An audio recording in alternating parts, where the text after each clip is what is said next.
সমষ্টির জটিল রোগে আক্রান্ত 116 জন হিতাধিকারীদের মধ্যে মুখ্যমন্ত্রী ত্রাণ তহবিলের চেক বিতরণ করলেন বিধায়ক বিজয় মালাকার। উপনির্বাচনে জয়ী হওয়ার পর থেকে সমষ্টির বিভিন্ন সমস্যা নিজের সমস্যা মনে করে এখনো পর্যন্ত সমাধান করে যাচ্ছেন।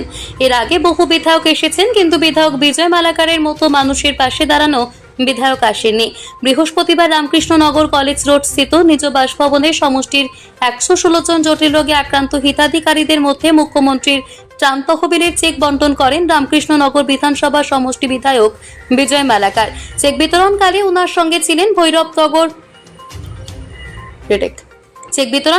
সঙ্গে ছিলেন ভৈরবনগর জেলা পরিষদ সদস্য রাজেশ দাস, জেলা ওবিসি মোর্চার সভাপতি গোপীমোহন নাথ, জেলা এসটি মোর্চার সভাপতি মানিক বর্মন, ওয়ার্ড কমিশনার সন্দীপ দত্ত, দুর্লভছড়া মণ্ডল বিজেপির সাধারণ সম্পাদক মনোজ নাথ, যুব মোর্চার সদস্য গৌরীশ দাস এবং অন্যান্য কার্যকর্তারা। এরপর চেক বন্টন নিয়ে সংক্ষিপ্ত বক্তব্য রাখেন বিধায়ক বিজয় মালাকার। রামকৃষ্ণনগর থেকে অধিকার বার্তার প্রতিনিধি গৌতম সরকার। আপনারা দেখছেন অধিকার বার্তা।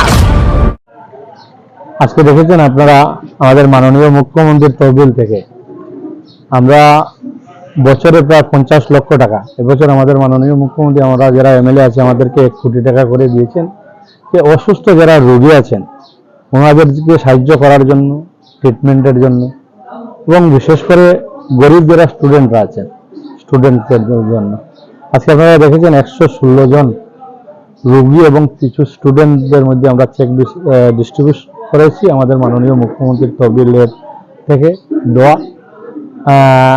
আর প্রতি বছর প্রায় 50 লাখের উপর আমরা বিভিন্ন ধরনের রোগীদেরকে সাহায্য করে থাকি। তাই আপনাদের মাধ্যমে আমাদের মাননীয় মুখ্যমন্ত্রীকে ধন্যবাদ এবং কৃতজ্ঞতা জানাবো। মাননীয় মুখ্যমন্ত্রীর আশীর্বাদে এই সমষ্টির বিভিন্ন ধরনের অসুস্থ থাকা মানুষদেরকে আমরা সহযোগিতা করতে পারছি এবং বিভিন্ন স্তরের গরিব স্টুডেন্টদেরকেও আমরা সহযোগিতা করতে পারছি। তাই আজকে আপনারা দেখেছেন আমার এই বাসায় সবাইকে এনে আমরা চেক সুন্দরভাবে ডিস্ট্রিবিউশন করি।